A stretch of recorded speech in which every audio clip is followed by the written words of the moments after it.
چومنے کے بعد جناب ہم بکسا اوقات جو ہے وہ ماتھا بھی لگا دیتے ہیں۔ السلام علیکم ناظرین محترم، آج کی ویڈیو کے اندر بتائیں گے کہ قبر کو چومنا، قبر کا بوسہ لینا کیسا ہے۔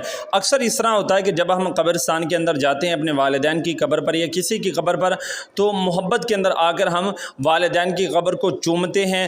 چومنے کے بعد جناب ہم بکسا اوقات جو ہے وہ ماتھا بھی لگا دیتے ہیں۔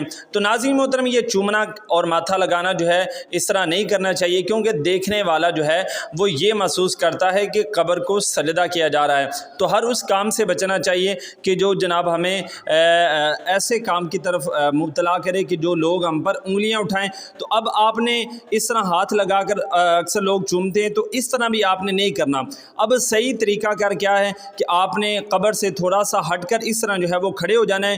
یہاں پر آپ نے اپنا سلام پیش کرنا ہے اور یہاں پر کھڑے ہو کر ہی آپ نے جو ہے وہ فاتحہ خوانی کرنی ہے۔ فاتحہ خوانی کے اندر یہ ہوتا ہے کہ ایک مرتبہ الحمدللہ، 3 مرتبہ قل هو اللہ اور اول آخر درود پاک پڑھ کے آپ نے اپنے والدین کے لیے، جو بھی مرحومین ہیں ان کے لیے دعائے خیر کرنی ہے۔